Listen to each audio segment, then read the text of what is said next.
ಚನ್ನಪಟ್ಟಣ ತಾಲೂಕಿನ ದಶವಾರ ಗ್ರಾಮದಲ್ಲಿ ಈಗ ನೀರವ ಮೌನ ಆವರಿಸಿದೆ.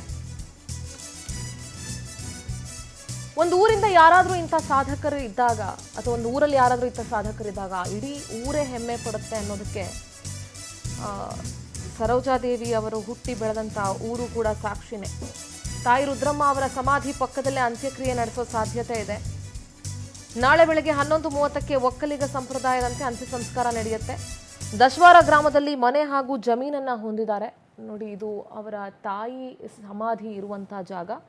ಇದೇ ಗ್ರಾಮದಲ್ಲೇ ಸರೋಜಾದೇವಿ ಅವರ ಕುಟುಂಬಸ್ಥರು ವಾಸವಾಗಿದ್ದಾರೆ. ಅಂತ್ಯಕ್ರಿಯೆಗೆ ಗ್ರಾಮದಲ್ಲಿ ಸ್ಥಳ ಪರಿಶೀಲನೆಯನ್ನು ಪೊಲೀಸರು ನಡೆಸಿದ್ದಾರೆ. ಈಗ ಅವರ ತಾಯಿ ರುದ್ರಮ್ಮ ಅವರ ಸಮಾಧಿಯ ಪಕ್ಕದಲ್ಲೇ ಅಂತ್ಯಕ್ರಿಯೆ ನಡೆಸುವಂಥ ಸಾಧ್ಯತೆ ಇದೆ. ಅಲ್ಲಿ ದಶವಾರ ಗ್ರಾಮದಲ್ಲಿ ಅವರು ಜಮೀನನ್ನು ಹೊಂದಿದ್ದಾರೆ. ಜೊತೆಗೆ ಆಗಾಗ ಅಲ್ಲಿ ಅವರು ಊರಿಗೆ ಹೋಗಿ ಬರ್ತಾ ಇದ್ರು. ಊರಿನ ನಂಟಿನ ಕೊಂಡಿಯನ್ನು ಅವರು ಎಂದಿಗೂ ಕೂಡ ಕಳ್ಕೊಂಡಿರಲಿಲ್ಲ.